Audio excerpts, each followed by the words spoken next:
प्रथमतः मावळ विचार मंच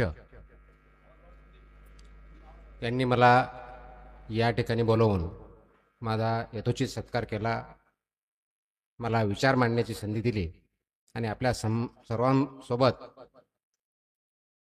माझे विचार आपल्यासमोर आपल्यासोबत इंटरॅक्शन करण्याची संधी दिली, त्याबद्दल मावळ विचार मंचचे मनापासून आभार. ही जी सरस्वती व्याख्यानमाला गेल्या 25 वर्ष अव्याहतपणे चालू आहे आणि त्यांना चालवणारे आपल्या सर्वांचे लाडके आप्पा जे संस्थापक अध्यक्ष या सरस्वती व्याख्यानमालेचे आहेत, त्यांच्या उपस्थितीत कार्याध्यक्ष श्री रवींद्र आचार्य, अध्यक्ष गुलाबराव मसाळकर, कार्याध्यक्ष श्री अजित देशपांडे, उपाध्यक्ष ॲडव्होकेट दामोदर भंडारी, कार्यक्रम प्रमुख सौ धनश्रीताई बोंडवे, सौ आरतीताई राऊत, सचिव श्री गिरीश गुजराती, खजिनदार श्री संतोष भालेराव, प्रसिद्धी प्रमुख श्री अतुल मसाळकर, सर्व संयोजन समिती, महिला संयोजन समिती आणि आपण सगळेजण श्रोते या ठिकाणी आलात. आपण सगळे श्रोते वास्तविक पाहता या ठिकाणी या पावनभूमीत येण्याचा माझा पहिलाच प्रसंग. गेल्या अनेक दिवसापासून आपल्या ऑर्गनायझिंग कमिटीच्या वतीनं मला अनेक वेळेस फोन आले, या कार्यक्रमाला व्याख्याते म्हणून आपण यावं ही त्यांनी विनंती केली. मला थोडं कुतूहल होतं की ज्या ठिकाणी श्री छत्रपती शिवाजी महाराज यांच्या आदर्श आहे त्या ठिकाणी मला बोलवण्याचं प्रयोजन काय. म्हणून मी त्यांना अनेक वेळेस असे प्रश्न विचारल्यानंतर त्यांनी मला सांगितलं की मला आपल्या सर्वांना म्हणजे त्यांना माझे विचार ऐकण्याची इच्छा आहे. मी काही कोणता विचारवंत नाही आहे जेणेकरून मी आपल्याला वेगळं काहीतरी सांगेन.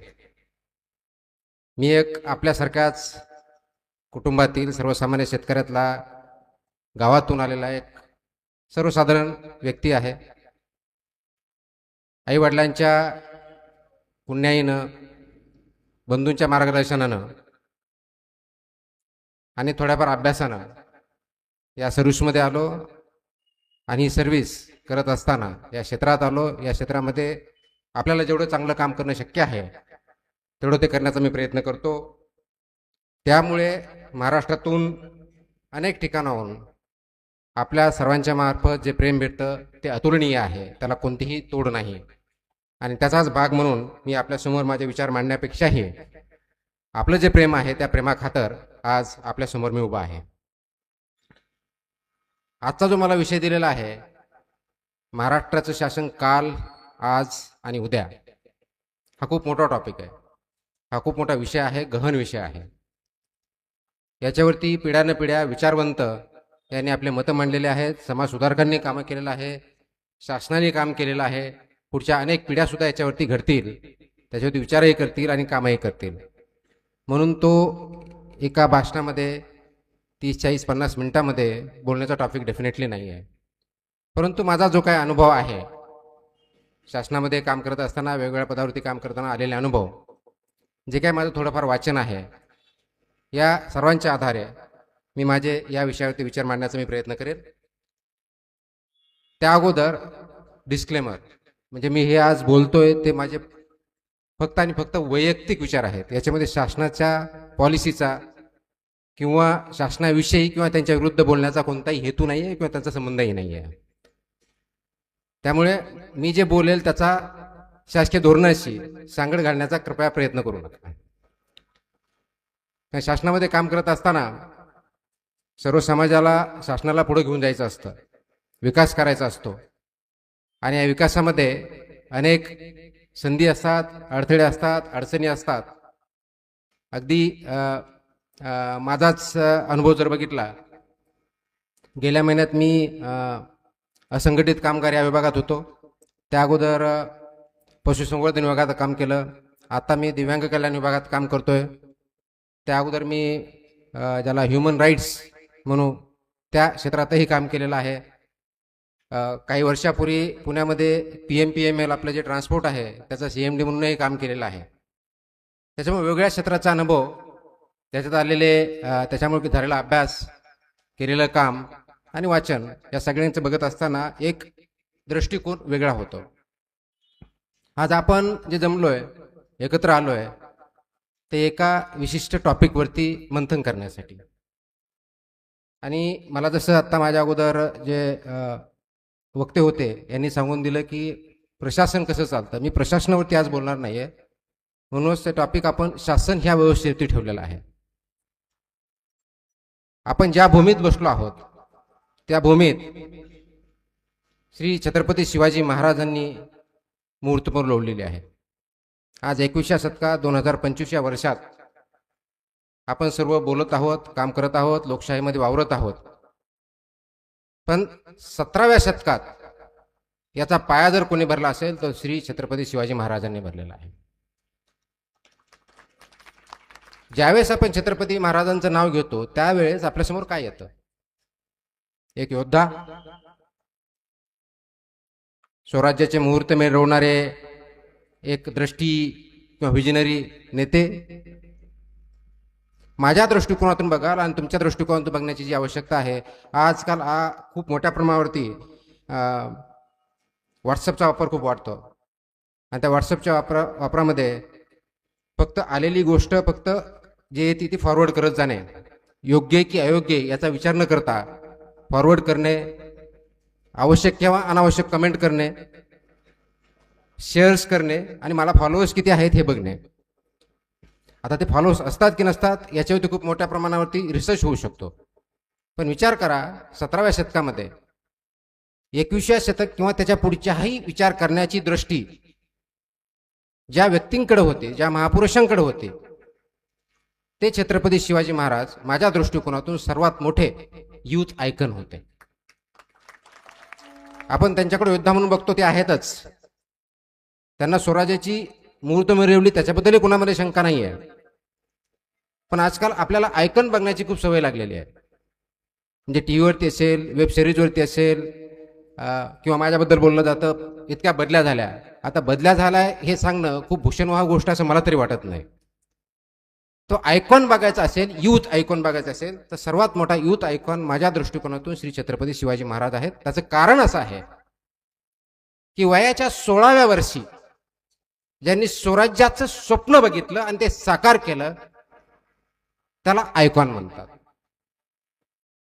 जे दररोज घडणाऱ्या गोष्टी आहेत, ज्या गोष्टी दररोज करायच्या आहेत,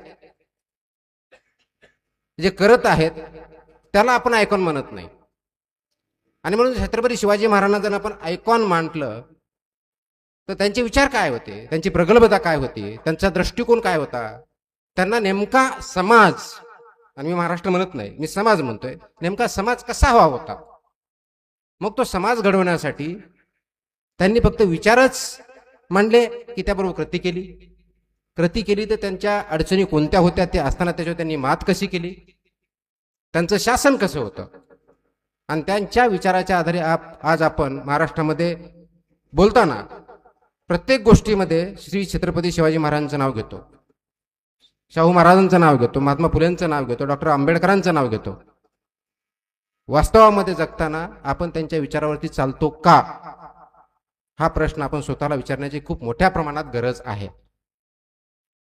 का आपल्याला योग्य वाटतं, आपल्याला जे चांगलं जिथं फायदा होतो तेवढ्यापुरते त्यांचे विचार मानायचे, आपल्याला जिथे इनकन्व्हिनियन्स होतो, जे नकोसं वाटतं, आपल्याला त्या विचारावर चालताना अडथळा निर्माण होऊ शकतो आपल्या प्रगतीला, ते बाजूला सारायचे. असे खरोखरच श्री छत्रपती शिवाजी महाराज किंवा शाहू महाराज किंवा महात्मा फुले किंवा डॉक्टर आंबेडकर यांचे विचार होते का? मला नाही वाटत त्यांचे असे विचार होते. आणि म्हणून यूथ आयकॉन आज आपण नेहमीच म्हणत असतो की देशाची किंवा समाजाची पुढची दिशा ठरवायची असेल तर युवक युवती यांच्यावरती खांद्यावरती ती जबाबदारी असते. मग या युवक युवतींनी आदर्श घ्यायचा तो डेफिनेटली छत्रपती शिवाजी महाराजांसारखा आदर्श घेतला पाहिजे, स्वप्न बघितली पाहिजे. पण स्वप्नाला खरं करण्यासाठी आवश्यक ती मेहनत करण्याची सुद्धा तयारी पाहिजे. त्यांनी 16व्या वर्षी स्वराज्याचं स्वप्न बघितलं आणि ते स्वप्न साकारलं. महाराष्ट्र सुजलाम सुफलाम केला. मावळ्यांपासून 12 बलुतेदारापर्यंत, 18 आलुतेदारापर्यंत सर्वांना बरोबर घेऊन अष्टप्रधान मंडळ त्या काळात त्यांनी स्थापन केलं. आज आपण मंत्रिमंडळ म्हणतो. हे 17व्या शतकात त्यांनी ज्यावेळेस मुघलांचं राज्य भारतातल्या इतर ठिकाणी आणि ईस्ट इंडिया कंपनी यांचं वास्तव्यास सुरुवात झालेली होती, त्या ठिकाणी त्यावेळेस याचा विचार केला. आणि अष्टप्रधान मंडळ म्हणजे नेमकं काय होतं? फक्त काउन्सिल ऑफ मिनिस्टर किंवा मंत्रिमंडळ एवढं नव्हतं, तर ते एक टीम वर्क होतं. त्या क्षेत्रामध्ये जो पारंगत आहे, ज्याला आज आपण प्रोफेशनल्स म्हणतो, IT प्रोफेशनल्स असतील, इंजिनियर्स असतील, डॉक्टर्स असतील, त्यांनी त्या क्षेत्रामध्ये काम करावं. प्रशासक असेल त्यांनी प्रशासनामध्ये काम करावं.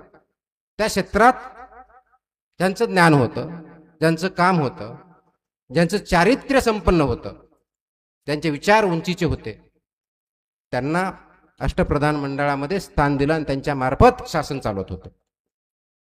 हे एका बाजूला असताना दुसऱ्या बाजूला टीम वर्क होतं. आज आपल्या समाजामध्ये जाती जातीमध्ये तेढ निर्माण करून, गावागावामध्ये भांडणं लावून, धर्मामध्ये विष घालून, समाजामध्ये भेदभाव आपण करून जर पुढे जाण्याचा प्रयत्न करत असू, तर तो छत्रपती शिवाजी महाराज यांच्या स्वप्नातला समाजही नव्हता, महाराष्ट्रही नव्हता किंवा देशही नव्हता. हे टीम वर्क. आज आपण इंडिव्हिज्युअलिस्टिक झालोय. माझं स्वतःचं काय, माझा विकास काय, माझ्या कुटुंबाचं काय. सुरुवात इथून होते. माझं काय सुरुवात इथून होत नाहीये की आपल्या गावाचं काय, आपल्या देशाचं काय, समाजाचं काय. हे शक्य झालं, माझं काही व्यवस्थित झालं तर बाकीच्यांचं, मग समाजाचं नंतर बघू आपण. आणि ही विचारसरणी चुकीची आहे, ती बंद होणं गरजेचं आहे, याला आळा बसणं गरजेचं आहे. त्यासाठी सर्वांनी एकत्र येऊन, विशेष करून युवक युवतींनी पुढे येऊन याच्यावरती काम करण्याची गरज आहे. नाहीतर फक्त व्हॉट्सअपवरती कोणत्या तरी धर्मावरती काहीतरी कमेंट आलं की लगली आपले दंगे सुरू झाले की भांडणं सुरू झाले, त्याच्यावरती काउंटर कमेंट करायचं. हा देव माझा का तो देव माझा, मंदिर माझं का मस्जिद माझं, ओबीसी माझा का मराठा माझा, हा जो प्रकार आहे हा आपल्या राज्यघटनेलाही मान्य नाही, आपल्या समाजालाही मान्य नाही, छत्रपती शिवाजींनाही मान्य नव्हता, आपल्यालाही मान्य असता कामा नाही. कारण आपण जर सर्वजण या समाजामध्ये जर जगत असू तर समाजाला काय हवं, समाजाला पुढे नेण्यासाठी काय करणं गरजेचं आहे, हे सुद्धा विचार आपल्यामध्ये रुजणं गरजेचं आहे, त्याच्यावरती चालणं गरजेचं आहे. अनेक वेळेस आपण बोलतो आपलं शरीर आहे, उदाहरणार्थ असं लक्षात घ्या की आपल्या शरीराचा एक भाग आपण तोडला, हात किंवा पाय आपले स्वतःचे तोडले, तर आपण त्याला काय म्हणतो? अधू, दिव्यांग. मग समाजाचे वेगवेगळे पाय तोडलेले, हात तोडलेले, डोकं तोडलेलं चालतं, तो समाज कसा असेल? तीच परिस्थिती आज आपल्याला खूप मोठ्या स्तरावरती वेगवेगळ्या गावामध्ये, शहरामध्ये दिसते, आणि त्याला जबाबदार पूर्णपणे आपण समाज म्हणून आहोत. म्हणून आपल्या स्वप्नातला, जर स्वतःची स्वप्न आहेत की माझं कुटुंब मोठं झालं पाहिजे, मी, माझे मुलं मोठे झाले पाहिजेत, माझे नातेवाईक मोठे झाले पाहिजेत, ते फक्त आणि फक्त त्याच वेळी शक्य ज्यावेळेस हा समाज पुढे जाईल. समाज पाठीमागे ठेवून एखादा व्यक्ती पुढे जाऊ शकत नाही, एखादं गाव पुढे जाऊ शकत नाही. आणि म्हणून सर्वसमावेशक समाज, त्यासाठी स्वराज्य, आणि ती जी संकल्पना छत्रपती शिवाजी महाराजांनी दिली त्याच्यावरती आपल्या सर्वांना काम करण्याची गरज आहे. आज आपण, मला आनंद झाला आज की तर समोर जे श्रोते बसलेले आहेत त्याच्यामध्ये मोर दॅन 50% पेक्षा जास्त महिला आहेत. ही आनंदाची गोष्ट आहे. आपण महिलांना समाजामध्ये वावरू देण्यासाठी आणि विशेष करून डिग्निटीने वावरू देण्यासाठी, किंवा घराच्या बाहेर, पडद्याच्या बाहेर, चूल आणि मूल याच्या बाहेर वावरू देण्यासाठी आपल्याला 20वे किंवा 21वे शतक उजाडावं लागतं, त्यांना रिझर्वेशन द्यावे लागतात. हा विचार छत्रपती शिवाजींच्या काळात आला होता, ज्यावेळेस त्यांनी सांगितलं होतं की महिलांकडे, महिला विरुद्ध जर कुणी अन्याय करत असेल तर सर्वात मोठी दंडनीय शिक्षा त्यांच्या काळात जी होत होती, त्याचा विचार आपण, एखादी आज घटना घडली, अत्याचार झाला, तर त्यावेळेस ती मागणी आज आपण करतोय.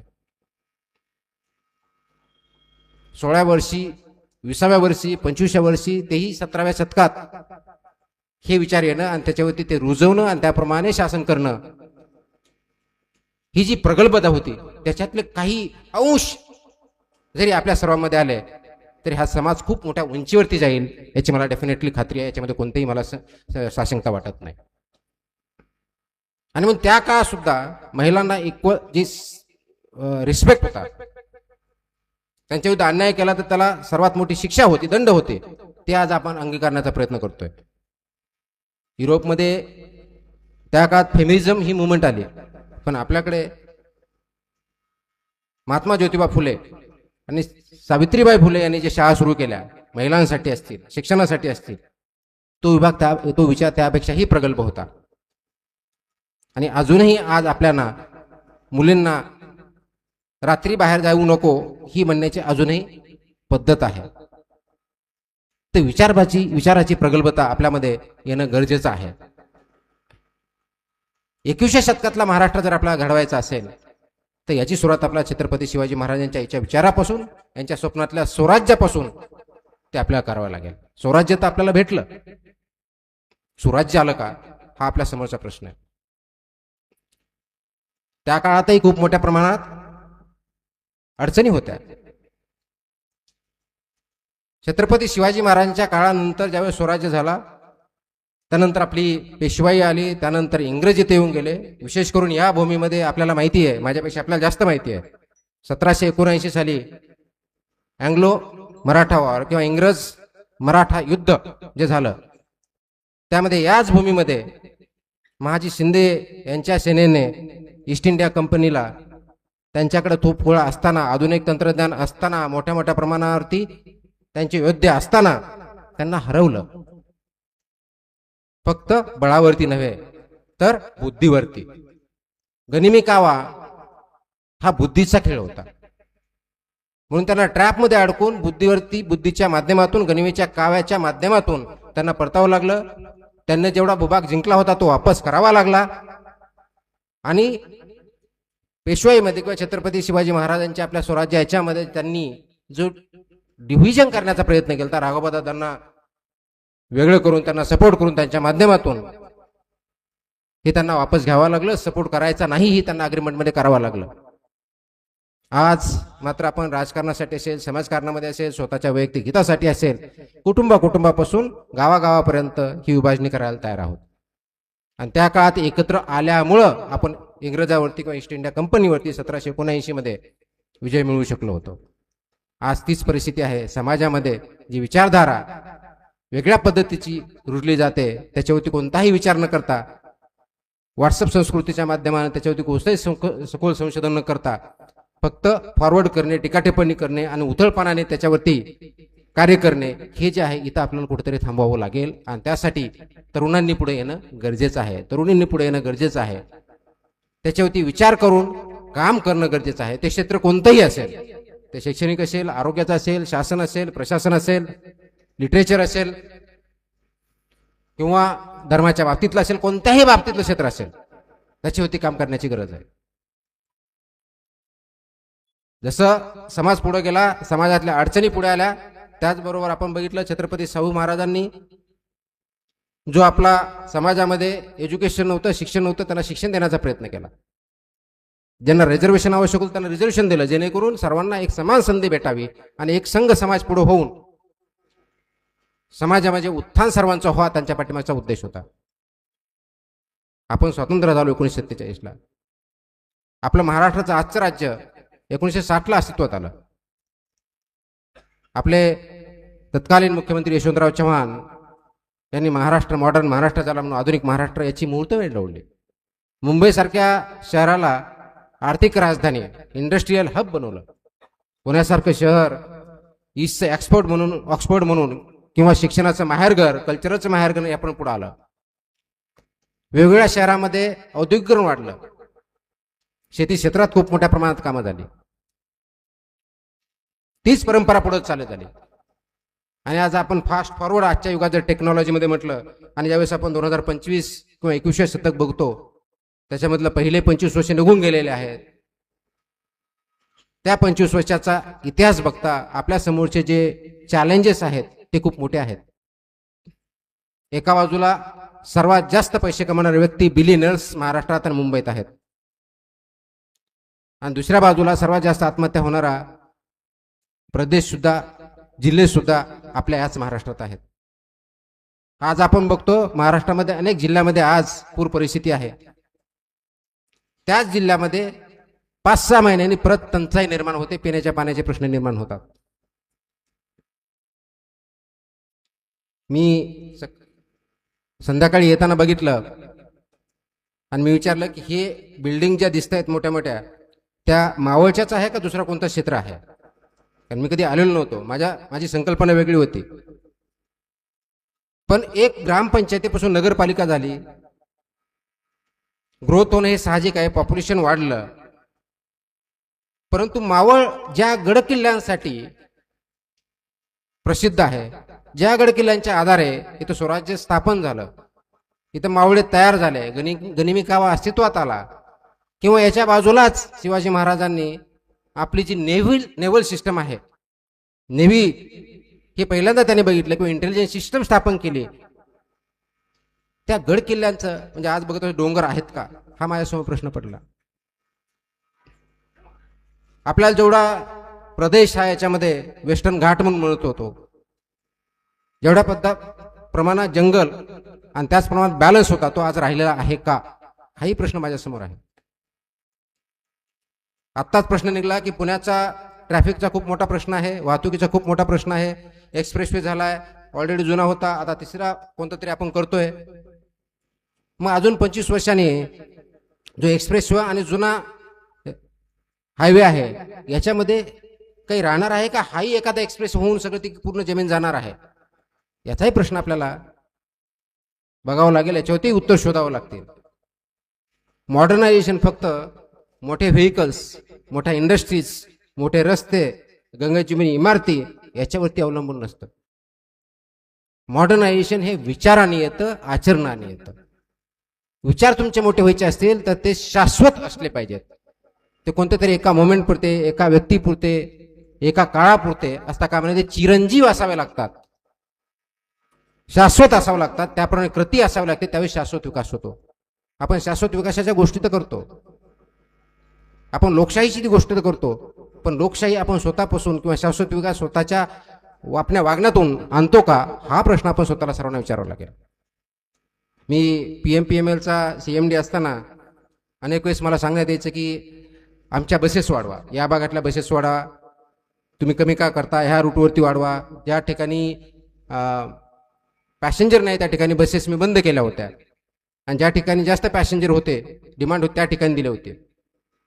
आणि मी विचारलं की तुमच्याकडे पॅसेंजर नाही, बस कशाला पाठवायची? नाही, तो माझा प्रभाग आहे, माझा एरिया आहे, इथं बस पाहिजे. म्हणजे मी माझ्या वैयक्तिक स्वार्थासाठी मला हे पाहिजे, पण त्याच्यामुळं एकंदर समाजाचं, शहराचं किती नुकसान होतंय, सार्वजनिक व्यवस्थेचं किती नुकसान होतं हे आपण जर बघत नसो तर तो योग्य निर्णय असं मला वाटत नाही.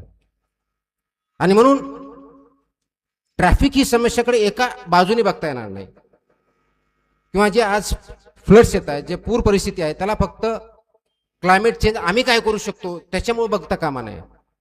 याला फक्त निसर्गाचा कोप असंही म्हणता येणार नाही. तर याला आपण पूर्णपणे चोही बाजूंनी 360 अँगलने जर बघितलं नाही तर याच्यापेक्षाही भयावह परिस्थिती आपल्या समोर येणार आहे. ती जर येऊ द्यायची नसेल तर सर्वांगीण विचार करण्याची ही वेळ ऑलरेडी निघून गेली, पण आता तरी आपण सर्वांनी एकत्र येऊन ते करण्याची गरज आहे असं मला वाटतं.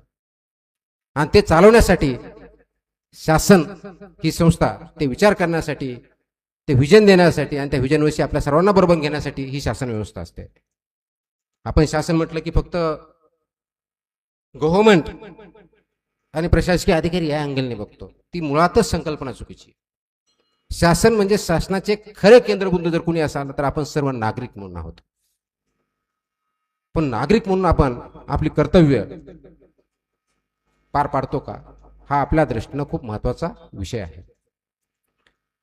फक्त इलेक्शनला वोटिंग केलं की माझं काम झालं असं जर असेल तर मग दर 5 वर्षांनी तुम्ही वोटिंग करा, दर 5 वर्षांनी तुम्हाला आम्ही शासन किंवा राज्यकर्ते किंवा प्रशासन सांगणार त्याच्यावरती जेवढं शक्य तेवढं करणार, परंतु पुढच्या 5 वर्षांनी परत तेच होत राहणार. शासन ही खूप मर्यादित संकल्पना नाहीये.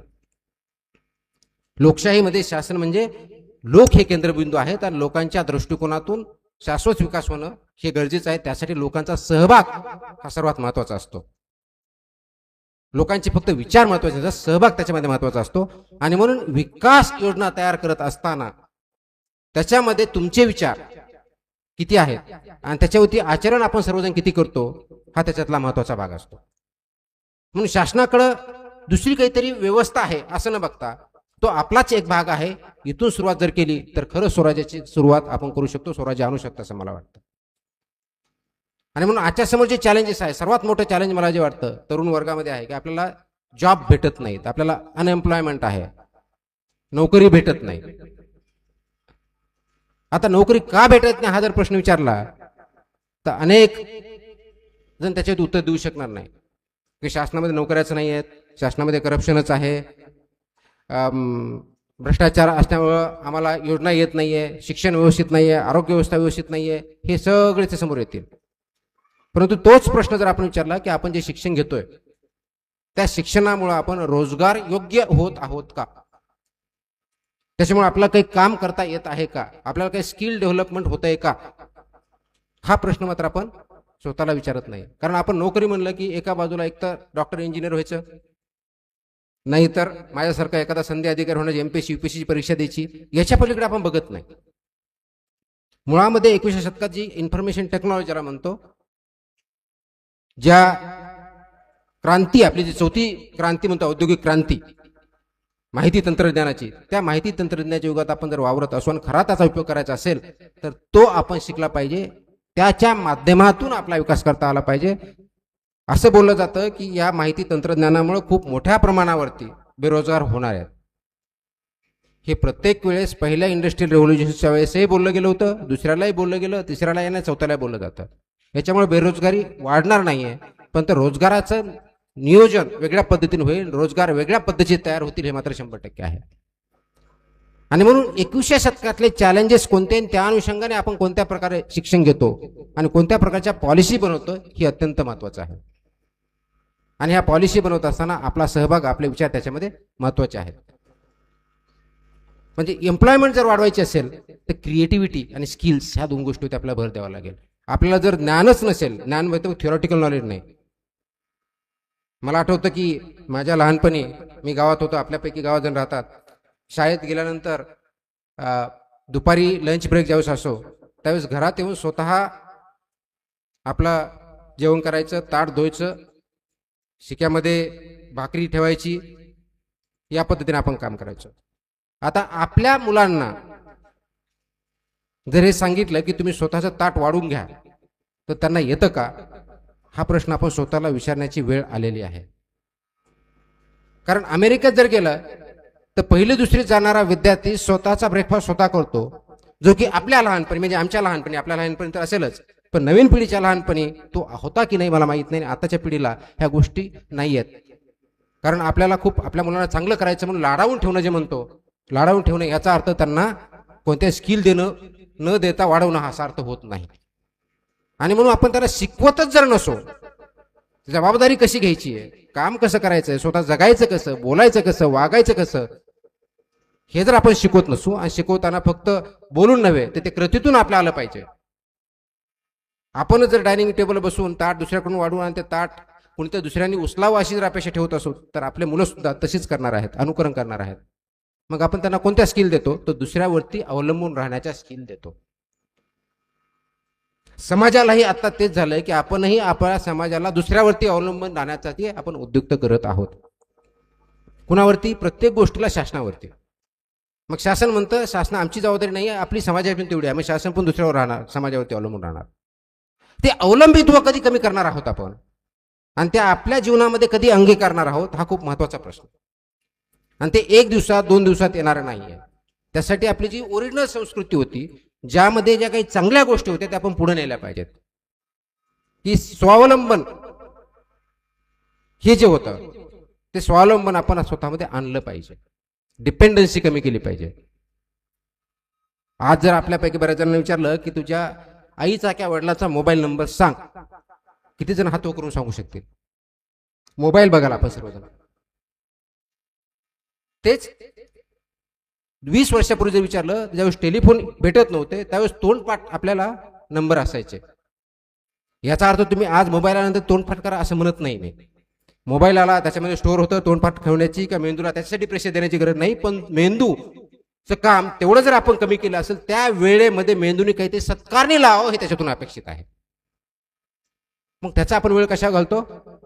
WhatsApp, Facebook. त्याच्यामध्ये काही चांगलं बघितलं, चांगलं क्रिएट केलं तर ही चांगली गोष्ट.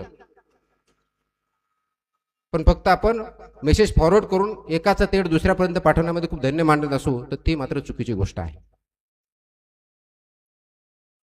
म्हणून शासनकडे ज्यावेळेस आपण बघतो लोकशाही युगामध्ये, तर आपण यामध्ये ती प्रगल्भता विचारामध्ये आहे का आणि ती आपण आचरणात आणतो का, हा खूप महत्वाचा भाग आहे. आता मावळ हा जर भाग घेतला, अनएम्प्लॉयमेंट जसं मी सांगितले की आपल्याला नोकरी भेटत नाही किंवा नोकरी भेटत नाही, स्किलमुळे भेटत नाही, स्किल नसण्यामुळे भेटत नाही, आणि नोकरी फक्त करण्यासाठी आपण जे शिकतो आहोत ते सुद्धा चुकीचं आहे. कदाचित शिक्षण पद्धतीमध्ये त्याच्यामध्ये काही प्रॉब्लेम्स असतील. परंतु इथे मावळ प्रांत मला आल्यानंतर सांगितलं की इथला जो तांदूळ आहे तो जगभर प्रसिद्ध आहे. आपण इथं तयार करतो, तो विकतो, पण त्याच्यावरती जर आपण खरं इन्फॉर्मेशन टेक्नॉलॉजीच्या माध्यमातून, नवीन तंत्रज्ञान त्याच्या माध्यमातून जर केलं, काम केलं, एक उदाहरण म्हणून, तर ही मावळची स्ट्रेंथ होऊ शकते. याच्यावरती इंडस्ट्रीज उभा राहू शकतात, याच्यावरती उद्योग उभा राहू शकतात.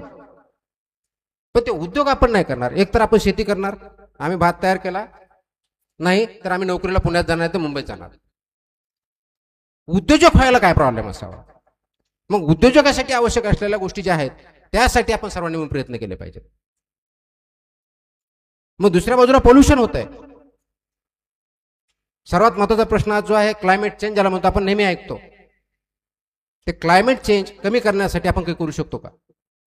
आणि ते जर कमी केलं नाही तर आपले शहराच्या शहरं, गावाच्या गावं जे आज बुडतायत आणि त्याचबरोबर तिथं टंचाई पण जाणवते, हे जे प्रकार आहेत हे वाढतच जाणार आहेत. तुम्ही आज बघा, गेल्या 4-5 वर्षामध्ये, यावर्षी उदाहरण घ्या, ज्या भागात कधी पाऊस पडत नव्हता त्या भागामध्ये 10-10 दिवस फ्लड्स आहेत.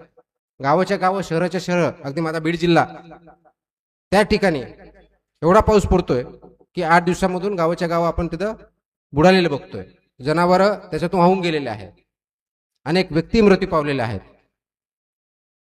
हा प्रकोप जो आहे हे आपण, आपली वागणूक गेल्या अनेक दशकांची जी आहे, शतकांची जी आहे, त्याचे हे परिणाम आहेत, हे आपल्याला अमान्य करता येणार नाही.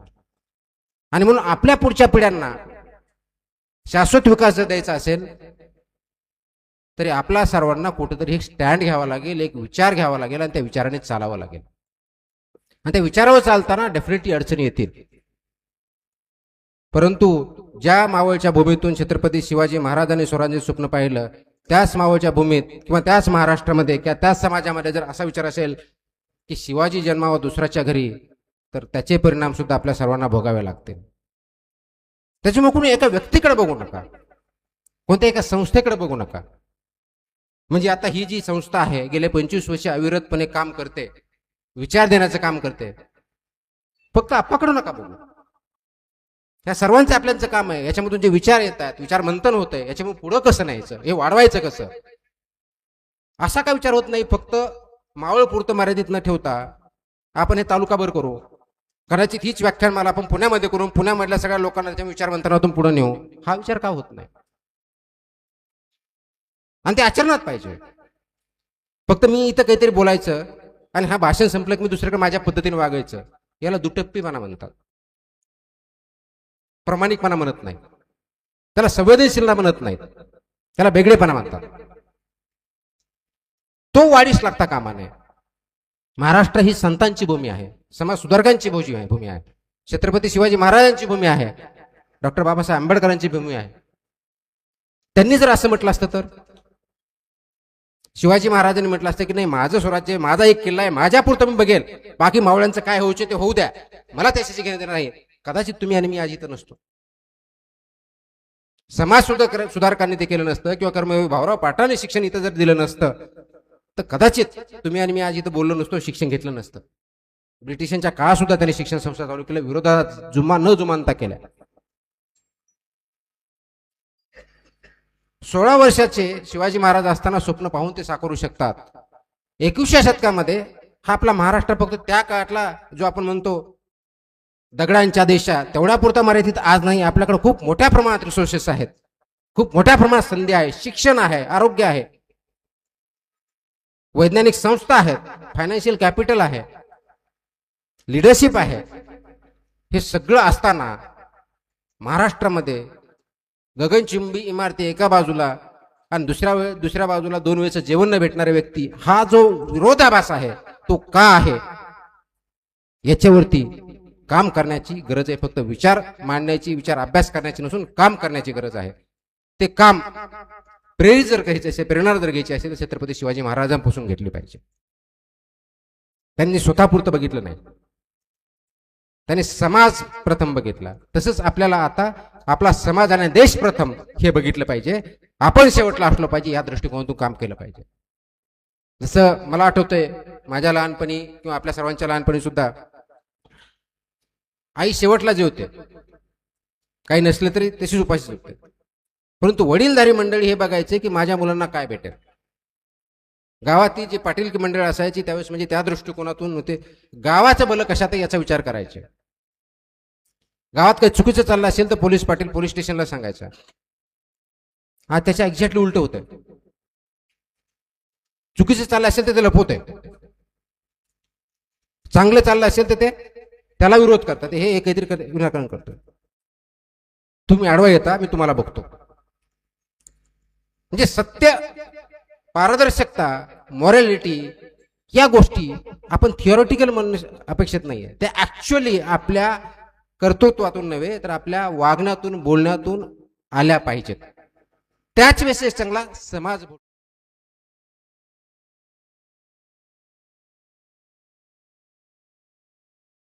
शिवाय येणार नाही. आपण भ्रष्टाचारावरती खूप म्हणतो, खूप मोठा प्रश्न आहे भ्रष्टाचार. म्हणजे भ्रष्टाचार कशामुळे बोकळावं, कशामुळे? भ्रष्टाचार म्हणजे नेमकं काय? तर की तुमचं योग्य कर्तव्य करण्यासाठी तुम्हाला जो मोबदला भेटतो त्याच्याऐवजी वेगळी काहीतरी अपेक्षा करणं किंवा वेगळ्या मार्गाने जाणं म्हणजे भ्रष्टाचार. मग माझ्याकडे 2 जास्त पैसे आहेत की माझ्याकडे दादागिरी आहे, मी त्याला वळणा घालून त्याचं करून घेतो आणि स्वतःला समजतो खूप चांगला आहे मी. म्हणजे भ्रष्ट मार्गाने काम करण्यासाठी तुझ्या अगोदर मी करून आणलो, तुला नाही तू बाय. हा जो प्रकार आहे हे आपल्यापासून कुठेतरी सुरू केलं पाहिजे. दुसऱ्याला आपण सांगण्यापेक्षा की तुम्ही भ्रष्टाचार करू नका, आपण स्वतःपासून सुरू करू ना. आपण भ्रष्टाचार नाही करायचा, आपण ठरवायचं की नाही करायचा भ्रष्टाचार. यस, त्रास होईल, पण किती दिवस त्रास होईल? म्हणजे असं झालं की एखाद्या अधिकाऱ्याची बदली होती म्हणून त्यांनी भ्रष्टाचार करावा. एखादा पदाधिकारी चांगला आहे तो निवडून येतो की नाही म्हणून त्यांनी भ्रष्टाचार करावा. म्हणजे चांगला मार्ग थोडा खडतरीत आहे म्हणून वाईट मार्गाला लागणं, तर पर्यायानं समाज त्याच मार्गाने जाणार आहे आणि शॉर्ट साइटेड असणार आहे. मग आपण शाश्वत विकास कशाचा करणार आहे? मग हीच पद्धती आपल्या कुटुंबात जर लागू झाली तर, हेच वाईट वळणं आपल्या बांधवांना, मुलांना, मुलींना किंवा भविष्यकाळीच्या जनरेशनला जर आली तर, याचा आपण विचार करत नाही. असं जर असतं तर डेमोक्रेसी एथेन्सच्या काळात, ग्रीसमध्ये त्या काळात स्वतः लोकांनी पुढे येऊन डायरेक्ट डिस्कस करून आपण निर्णय घ्यायचे. जे की माझ्या म्हणजे लहानपणीच्या अगोदर माझ्या वडिलांच्या काळामध्ये त्यावेळेस अगदी गावामधले निर्णय होताना चावडीवर बसून घेतले जायचे. आणि आज ग्रामसभा जी लोकसभेचा गाभा आहे, एकत्र या म्हटलं ग्रामसभेला कोणी येतं, कधीतरी सही करून जाऊन आम्ही करून घेऊ, पाठिंबा करून देऊ असं सांगितलं जातं. नंतर त्याच ग्रामसभेत झालेले निर्णय आता भ्रष्ट मार्गाने झाले म्हणून कंप्लेन करणारे आपलेच असतात.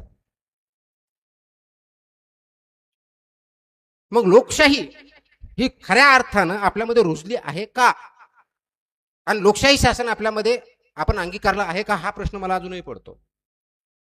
फक्त राज्यघटना आली, दर 5 वर्षांनी इलेक्शन झाले म्हणजे लोकशाही, हा त्याचा अर्थ होत नाही. किंवा त्याच्या पुढे जाऊ आपण बघू, आपल्या कुटुंबामध्ये लोकशाही आहे का? कुटुंबामध्ये का घरामध्ये फक्त एकानेच बोलायचं आणि बाकीचे नाही ऐकायचं असं असेल तर तुम्ही लोकशाही म्हणणार आहे का? मग हे जर शासन तुमच्या घरात असेल किंवा माझ्या घरात असेल तर हे समाजामध्ये वेगळं असावं ही अपेक्षा आपण का धरतो?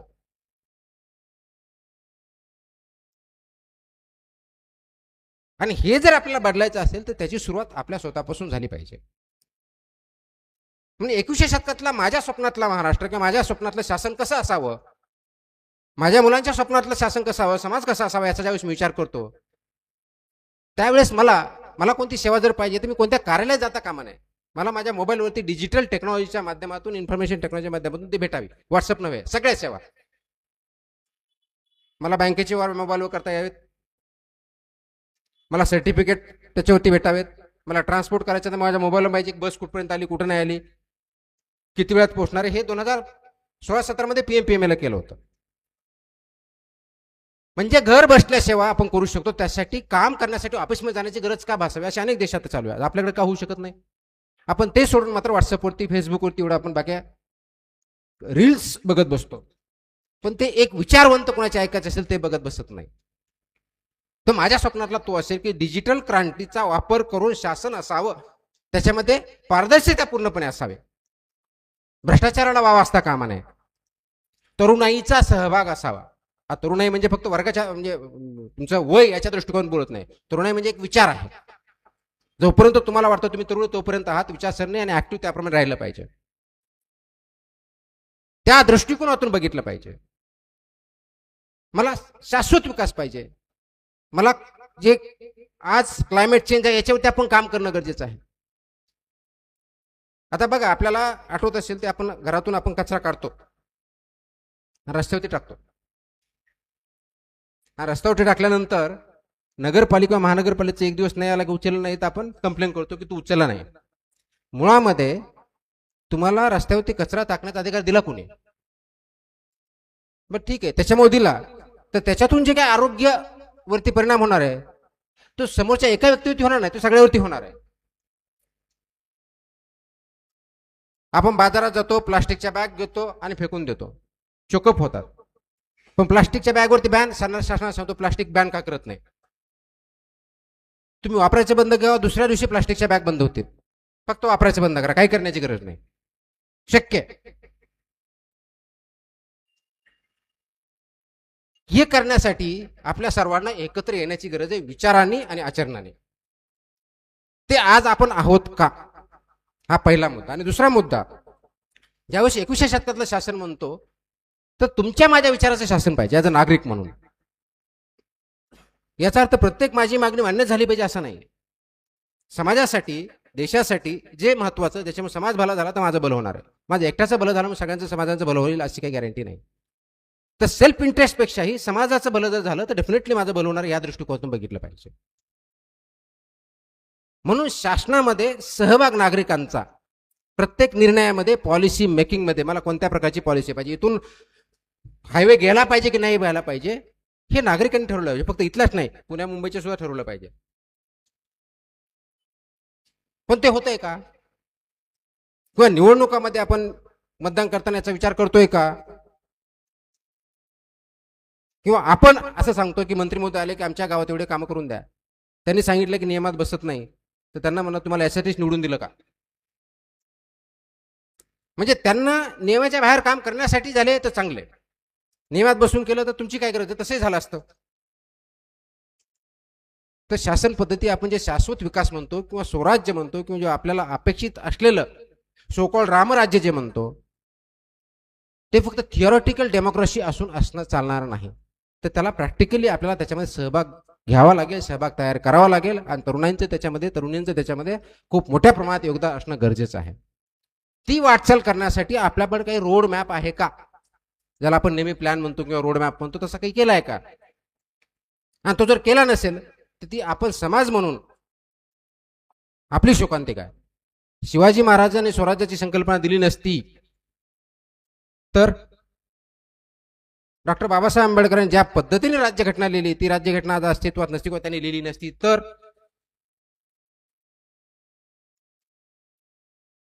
ज्या पुण्यभूमीमध्ये स्त्रीच्या शिक्षणासाठी सावित्रीबाई फुलेंनी काम केलेलं नसतं तर आज कदाचित स्त्रियांना इथं बसता आलं असतं, बोलता आलं असतं, वाचता आलं असतं का? तर जर ते प्रश्न अशा पद्धतीने विचारले पाहिजेत की समाज आज इथं आपण जर आहोत त्याला अनेक वर्षांची परंपरा आहे, अनेक शतकांची आहे, विचार आहेत, त्याच्यावरती काम करणारे अनेक लोक आहेत, आपल्यापैकी पण आहेत.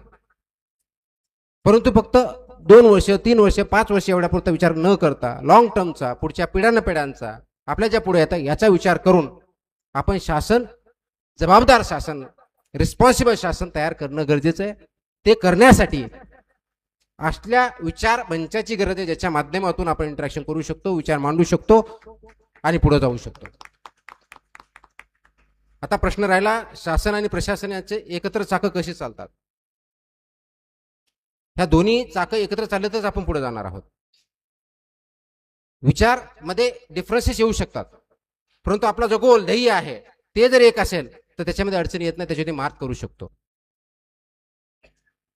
आणि मग समाजाचे ॲस्पिरेशन्स खूप आहेत, युवकांचे ॲस्पिरेशन्स खूप आहेत. त्या ॲस्पिरेशनच्या अनुषंगिक आपले ध्येय ठेवा. त्या ध्येयावरती काम करण्यासाठी आपल्याला त्याचे प्लॅन, फ्युचर प्लॅन, आर्किटेक्चर जे आहे ते बनवा आणि त्या दृष्टिकोन कामास सुरुवात केली तर निश्चितच आपण खूप पुढे जाऊ शकतो असं मला वाटतं. 1779 मध्ये ज्यावेळेस इथं युद्ध झालं त्यावेळेस इंग्रज किंवा ईस्ट इंडिया कंपनीचं एवढं मोठं सैन्य आहे, तोफखाना आहे, असा जर विचार महाजी शिंदे यांनी केला असता तर कदाचित आजचा महाराष्ट्र किंवा आपण जे म्हणतो मराठा देशाचं जे काय नेतृत्व आहे देशामध्ये, समाजामध्ये, ते आज आपल्याला दिसलं नसतं. कदाचित तीच वेळ आज आपल्या सर्वांवरती आलेली आहे. त्या दृष्टिकोनातून फक्त तात्पुरत्या स्वप्नापुरतं, मरगजळापुरतं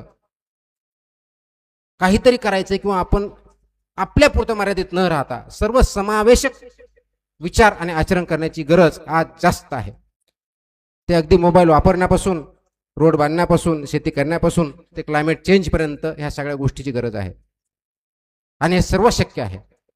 फक्त शिवाजी महाराज म्हणतो मग त्या काळाचे युगपुरुष होऊन गेले, युगपुरुष एखादाच असतो हे मान्य आहे मला, पण आता सुद्धा 21व्या शतकामध्ये क्लायमेट चेंजवरती काम करणारे ग्रेटा थेनबर्ग जर्मनीची 10 वर्षापासून काम करते. जगामध्ये तिने क्लायमेट चेंजवरती विश्वसनीय काम, अविश्वसनीय असं काम केलं. 1950च्या दशकात जर्मनीचं ज्यावेळेस USSR आणि USA मध्ये जे फाळणी झाली, US जर्मनी 1990 मध्ये एकत्र येऊन आज ते राष्ट्र पुढे गेलंय. सिंगापूर सारखं राज्य, देश, ज्याला नॅचरल कोणत्याही प्रकारचे संसाधनं नाही आहेत, कोणत्याही नाही. तुमच्या आपला मावळ तालुका जर बघितला त्याच्यापेक्षा छोटा देश आहे तो जिओग्राफिकली, पण जगावरती साम्राज्य असते गाजवतंय. कशामुळं? तोही आपल्यासारखा खूप मोठ्या प्रमाणात भ्रष्टाचार तिथं होता. तिथे एक राष्ट्रपती नेता जन्माला आला, त्यांनी पूर्णपणे भ्रष्टाचार बंद केला. जगातल्या सर्वात मोठ्या कंपन्या तिथं, सर्वात मोठा व्यापार तिथून, सर्वात श्रीमंत राष्ट्रापैकी ते एक राष्ट्र.